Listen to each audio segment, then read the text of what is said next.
Bismillahirrahmanirrahim. Assalamualaikum warahmatullahi wabarakatuh. Yang saya hormati Bapak Dr. Arif Junaidi, MPD, selaku dosen pengampu pengantar dasar matematika. Di sini kami dari kelompok 7, yakni beranggota Cahyo Bekti Nugroho dengan NIM 2111010700012 dan Vivi Afia dengan NIM 2111010700009 akan mempresentasikan tentang polinomial fungsi dan model. Nah, di sini kami akan membahas 5 poin-poin tentang polinomial. Yang pertama yakni fungsi polinomial dan derajatnya. Yang kedua, grafik fungsi polinomial menggunakan transformasi. Yang ketiga, nol nyata dari fungsi polinomial dan multiplisitas. Yang keempat, analisis grafik fungsi polinomial. Yang kelima, membangun model kubik dari data. Baik, kita akan membahas poin yang pertama, yakni fungsi polinomial dan derajatnya. Nah, fungsi itu sendiri artinya suatu bentuk aljabar yang terdiri dari beberapa suku dan memuat satu variabel berpangkat bulat positif. Nah, bentuk umum dari polinomial biasanya itu dengan derajat n dengan variabel x. Kita dapat tulis seperti ini, di mana n merupakan bilangan bulat dan koefisiennya yakni bilangan real. Nah, di sini kita akan membahas tentang sifat grafik polinomial derajat 0, 1, dan 2. Tidak ada derajat, ini disebut dengan fungsi 0. Dengan grafik x adalah sumbu. Apabila derajatnya 0, nah ini dinamakan dengan fungsi konstan, yaitu grafiknya garis horizontal dengan y mencegat A0. Dan apabila derajatnya 1, maka fungsi ini disebut dengan fungsi linear dengan grafik garis non-vertikal, non-horizontal dengan kemiringan A dan Y mencegat A0. Oke, selanjutnya yakni derajat 2. Nah, ini dinamakan dengan fungsi kuadrat. Nah, grafiknya yakni parabola. Grafik terbuka ke atas jika A2 lebih besar dari 0 dan grafik terbuka ke bawah jika A2 lebih kecil dari 0. Nah, fungsi polinomial ini tidak cukup pada pangkat variabel pangkat 2. Bisa lebih dari 2, yaitu 3, 4, ataupun 5. Nah, kita lihat apabila terdapat beberapa variabel, kita cukup melihat pangkat yang paling terbesar. Apabila pangkatnya itu 5, maka itu disebut dengan fungsi polinomial dengan kuadrat 5. Selanjutnya yakni grafik fungsi polinomial menggunakan transformasi.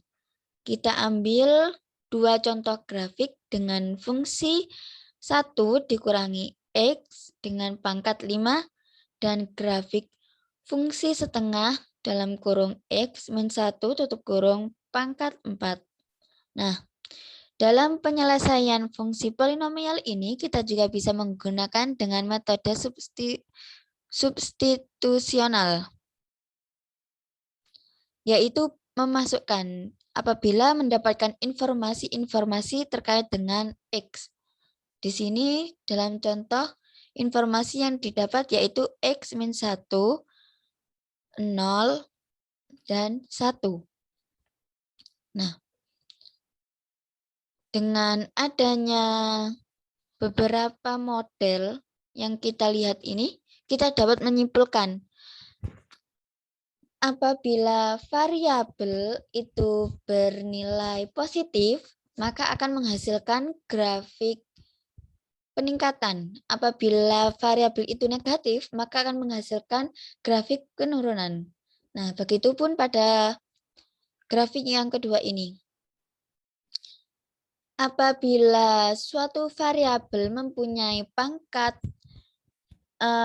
genap, maka akan membentuk suatu cekungan. Dan apabila variabel itu memiliki pangkat ganjil, maka akan membentuk suatu lekukan. Nah, sekian dari saya. Kurang lebihnya mohon maaf. Poin-poin selanjutnya akan dibahas oleh Ananda Cahyo. Kepada Ananda Cahyo dipersilahkan. Baik, saya akan menjelaskan poin ketiga, yaitu nol nyata dari fungsi polinomial dan multiplitas. Jika f adalah fungsi dan r adalah bilangan real, maka fr sama dengan 0. Kemudian r disebut nol nyata dari f. Dari definisi di atas, jika melihat dari konsepnya, maka yang pertama, r adalah nol nyata dari fungsi polinomial f. Dan yang kedua, r adalah x perpotongan dari grafik f. Ketiga, x min r adalah faktor dari f. Dan yang keempat, r adalah solusi dari persamaan fx sama dengan 0. Jika faktor yang sama, x min r terjadi lebih dari sekali, maka r disebut berulang atau kelipatan 0 dari f. Lebih tepatnya, jika kami memiliki definisi jika x min r pangkat m adalah faktor polinomial f dan x min r pangkat m plus 1 bukan merupakan faktor dari f. Kemudian r disebut 0 multiplitas m dari f. Terus ini menggambarkan polinomial menggunakan x perpotongan. Kalian bisa melihatnya sendiri. Oke, selanjutnya itu poin keempat, analisis grafik fungsi polinomial. Cara menganalisis grafik fungsi polinomial yang pertama, menemukan perilaku akhir dari grafik fungsi. Yang kedua, menemukan x dan y perpotongan grafik fungsi. Terus yang ketiga, menemukan nol dari fungsi dan multiplitasnya.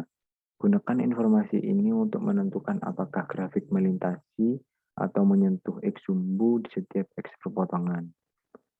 Terus yang keempat, menemukan jumlah maksimum titik balik pada grafik fungsi. Yang kelima, menemukan perilaku grafik di dekat masing-masing X perpotongan. Terus yang keenam, gunakan informasi pada langkah yang pertama sampai yang kelima untuk menggambarkan grafik lengkap dari fungsi tersebut. Terus poin yang kelima, membangun model kubik dari data. Grafik fungsi pangkat 3 agak rumit untuk digambarkan dibandingkan dengan fungsi kuadrat, karena untuk menentukan titik-titik ekstrimnya dibutuhkan pengetahuan kalkulus. Gambarkan grafik fungsi Y sama dengan X pangkat 3. Untuk menggambarkan grafiknya diperlukan untuk membuat tabel seperti berikut. Contohnya, X sama dengan min 3, maka Y sama dengan fungsi X sama dengan min 27. Jadi X min 3 itu dipangkatkan 3, maka hasilnya Y sama dengan min 27. Terus yang data yang mengikuti relasi kubik akan terlihat seperti gambar A atau B. Cukup sekian dari kami, kurang lebihnya mohon maaf. Wassalamualaikum warahmatullahi wabarakatuh.